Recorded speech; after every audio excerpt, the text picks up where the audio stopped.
Daniel n'avait jamais cru aux histoires de fantômes, mais la maison de Millstone Road ne lui inspira pas confiance dès qu'il franchit le seuil. L'agent immobilier la qualifiait de charmante. Lui, il la trouvait trop silencieuse, sauf pour le son. Un bourdonnement grave, constant comme un réfrigérateur, mais plus profond, vibrant jusque dans sa poitrine. Le bourdonnement semblait venir de partout à la fois, des murs, du sol, même de l'air. Quand Daniel en parla à l'agent, elle sourit trop vite et répondit « Oh, vous vous y habituerez. » La première nuit, Daniel s'allongea dans son lit, le bourdonnement emplissant le silence. Ce n'était pas seulement un son, c'était un rythme, lent, délibéré, presque comme une respiration. Peu après minuit, il changea, une pulsation, un grondement sourd, comme des pas sous le plancher. En vérifiant, il vit que la porte de la cave, qu'il avait pourtant verrouillée plus tôt, était grande ouverte. Les jours deviennent des semaines. Au fil des jours, le bourdonnement commença à le suivre. Quand il cuisinait, il venait de derrière lui. Quand il se douchait, il venait de l'autre côté du rideau.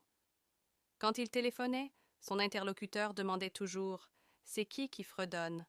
Le plus étrange, il se réveillait parfois dans des endroits différents de la maison, sans souvenir de s'y être rendu.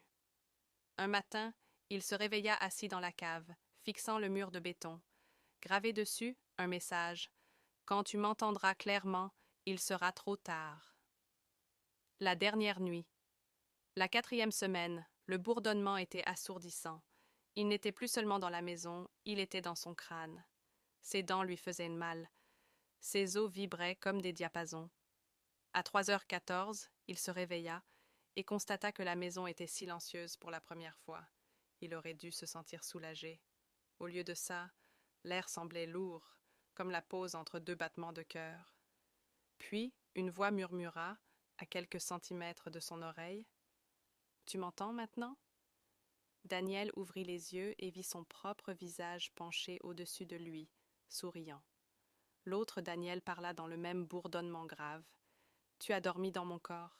Il est à moi, à nouveau. » Le lendemain matin, les voisins saluèrent « Daniel » alors qu'il sortait, fredonnant doucement.